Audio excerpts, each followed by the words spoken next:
El gobierno habla de la era de la recuperación económica. El presidente Moreno dice que el empleo se recuperó producto de la ley humanitaria y que las políticas adoptadas durante su gobierno están dando frutos. Sembramos futuro, dice, y la evidencia lo demuestra. Entre junio a septiembre de 2020, el desempleo se redujo del 13,3% al 6,6%, esto es 6,7 puntos porcentuales producto de la ley humanitaria, manifiesta el gobierno. El subempleo se redujo del 34,5% al 23,4% por el levantamiento del confinamiento, manifiesta el presidente. Esto es 11,1 puntos porcentuales de reducción en el subempleo. Esto que ha generado, dice el gobierno, que el empleo adecuado se haya incrementado, principalmente en el sector de la construcción, donde ha crecido 7 veces. La pregunta es, ¿o el presidente está mintiendo o las estadísticas mienten? ¿Por qué se dice? Porque si se considera la cobertura efectiva de la muestra por estrato socioeconómico y ciudad, la muestra de Cuenca, Ambato y Machala es más grande que la de Quito. Por tanto, no podría haber comparativos ya que la metodología se cambió. Mientras en Quito se levantan 574 muestras, en Cuenca son de 896 muestras, en Ambato de 840 y en Machala de 728 muestras. Se toma además más muestras de estratos de ingresos altos que de estratos de ingresos bajos. Por ejemplo, en Quito, la muestra al estrato socioeconómico alto, es decir, a los hogares de mayor ingreso, se realiza a 190 hogares, mientras que la muestra a los hogares de ingresos más bajos es de apenas 117 hogares. Si el desempleo y el subempleo se reducen 17,8 puntos porcentuales, esto representará 1.401.612 personas de la población económicamente activa que encontraron empleo. Esto se contrasta con la información del INE que muestra que en el empleo adecuado entre junio a septiembre de 2020 se generaron 1.254.836 nuevos empleos adecuados. ¿Esto dónde se tiene que verificar? En los nuevos aportantes al IES, que aparezcan o se incrementen 1.254.836 personas con empleo adecuado, implica que en esa misma cantidad tiene que haber nuevos aportantes a la seguridad social. Pero cuando nos vamos a analizar la caracterización del empleo, ¿qué encontramos? Al analizar, ¿no es cierto?, la relación entre el empleo público y el empleo privado, ¿qué se encuentra? Que entre junio a septiembre de 2020 los empleados públicos se reducen en 0,2%, mientras los empleados privados se incrementan en la misma cantidad. Si consideramos la población económicamente activa, entre junio a septiembre de 2020 fueron despedidos 17.719 empleados públicos, pero de la misma manera en el mismo periodo se incrementaron los empleados privados en 17.719 personas. ¿Qué implica esto?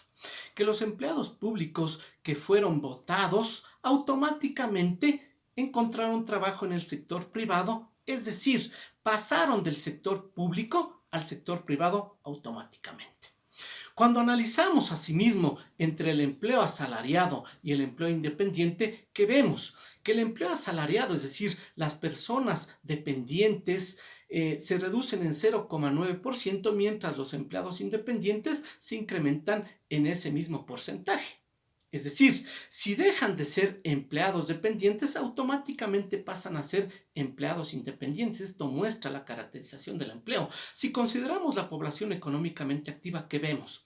Que los empleados asalariados, los empleados dependientes, se redujeron en 67.732 personas, pero automáticamente ese mismo número se generó el empleo independiente. Es decir, los que estaban empleados dependientes y perdieron su trabajo, se subemplearon automáticamente o pusieron automáticamente su propio negocio y están aportando voluntariamente. Tal vez por eso entendemos que luego de 25, 30, 40 años les liquidaron, ¿no es cierto?, con 300 o 400 dólares y se pusieron su propio negocio a vender hamburguesas en las esquinas. Tal vez eso pudo haber sucedido. Pero cuando analizamos el desempleo entre desempleos cesantes y desempleos nuevos, vemos la misma lógica. Los desempleos cesantes se incrementan en 1,5%. Si consideramos la PEA, quiere decir que 121.779 personas dejaron el desempleo y pasaron al empleo adecuado. Y por tanto, los desempleos nuevos debieron de aparecer. Y muestra que los desempleados nuevos son la misma cantidad que los desempleados cesantes. Es decir, entre junio a septiembre de 2020 aparecen 121.779 nuevos desempleados. ¿Qué quiere decir? Que los desempleados que dejaron el desempleo porque encontraron empleo van generando a su vez el aparecimiento, ¿no es cierto?, de la misma cantidad de desempleados. A la larga esto se tiene que ver reflejado ¿en qué?